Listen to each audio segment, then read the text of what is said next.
The Albanese government wants to end violence against women and children within the next 10 years, today releasing an ambitious blueprint for action.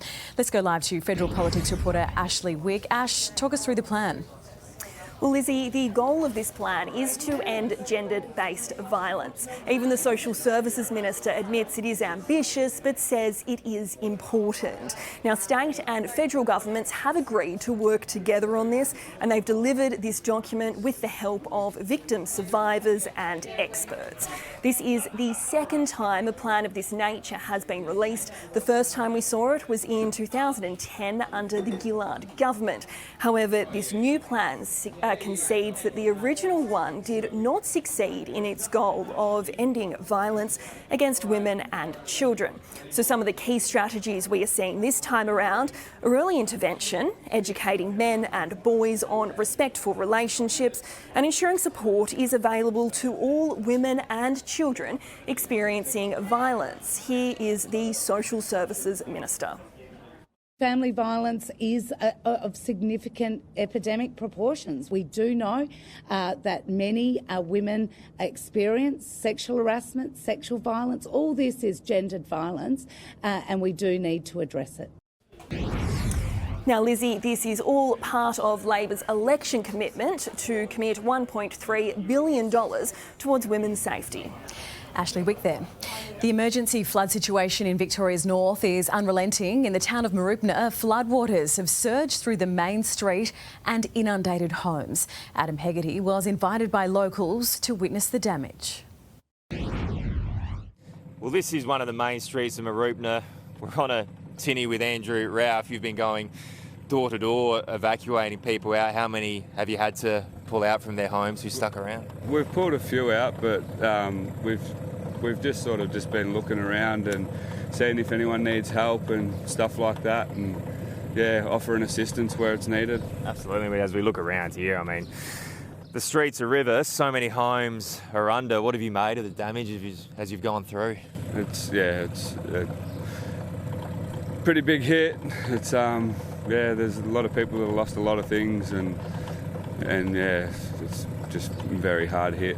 Not much more you can say. It hasn't got in my home yet, but thankfully. But everyone's pretty hard hit. If you got water at your door, you've been smacked with it. So. What have you lost so far? I've lost a bit of work equipment and stuff like that, and then mother-in-law's lost a car and stuff like that on the front lawn. So not quite in the house, as I said, but.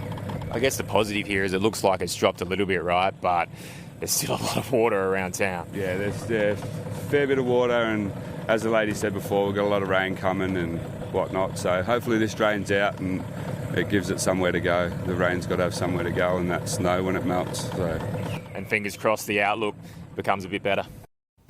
And looters have targeted the home of a flood-affected family in Victoria.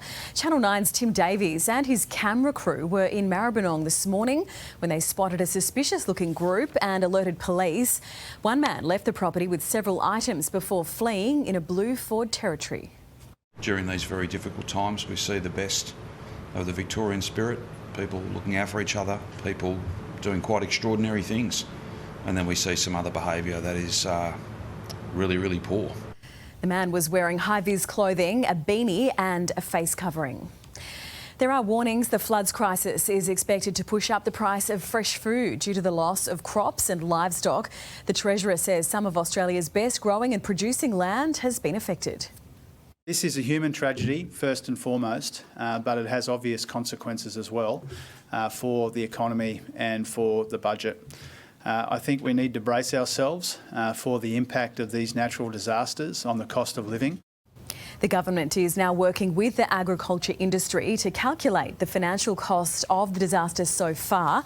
We will talk to the New South Wales Farmers Federation on this issue shortly.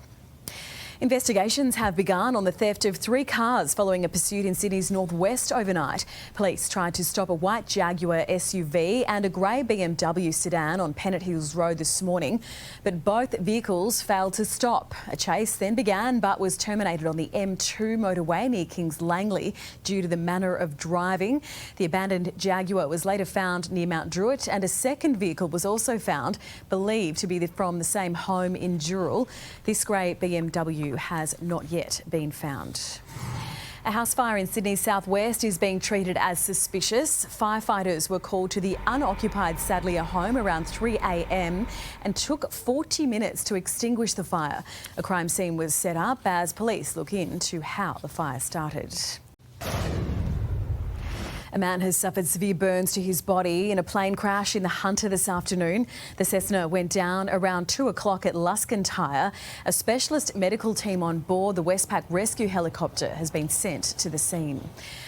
The Star's Sydney's casino licence will be suspended from 9 a.m. this Friday. The announcement comes after 9 newspapers exclusively revealed yesterday the casino would be hit with a $100 million fine for its failure to stem criminal activity and money laundering within its premises.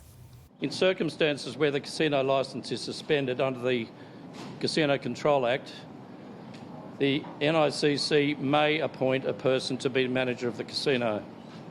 So I wish to inform you that the NICC has determined that it is in the public interest that a manager be appointed to the casino business of the Star in Sydney. The Independent Casino Commission will appoint a new manager of the venue, Nicholas Weeks. Under the conditions of the suspension, the casino will still be able to operate, with Weeks now holding the licence. And Eddie Meyer will join me for more on this just after 4:30. Well, while the floods in New South Wales and Victoria are devastating for farmers, residents and businesses, the government has warned all Australians to prepare for fruit and vegetable shortages and, of course, price rises. Take a listen.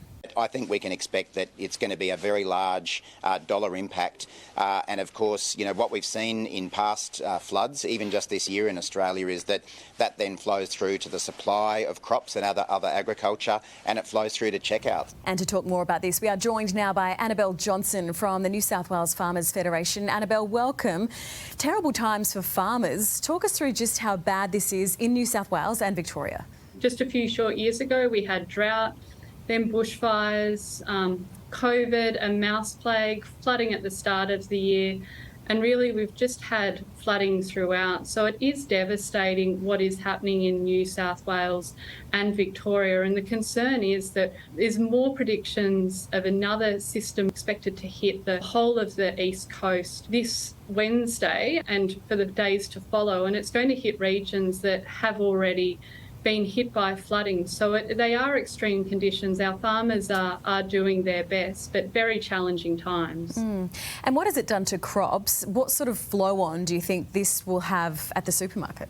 Look, it's too early to understand the impact that these floods have had on agricultural production and what that could mean back to consumers and what they might pay at the checkout. We're hoping that we won't see the extreme prices that we saw at the start of this year, but there will be constrained supply as our farmers battle to get the products that we all enjoy, battle to get them off the farm and into the supermarket shelves so we can all enjoy them. And given the forecasts of future floods and weather extremes, are there any measures being taken to try and prevent the worst of these impacts? You know, we have many farmers that are moving livestock to higher ground to ensure that they're safe. But in terms of what you can do with crops that are in a fixed location, it really is waiting and seeing when we can get on and undertake harvest. And we need the paddocks really to dry out so that we can get the heavy machinery and tractors on there to undertake the harvest. So our farmers are in a waiting game. They're doing all they can, but it really does depend on these future fronts that continue to move through. Well, if it's not drought, it's flood or something else. Our Aussie farmers are really having their resilience tested. But Annabelle Johnson, we really do thank you for your time this afternoon. Thank you.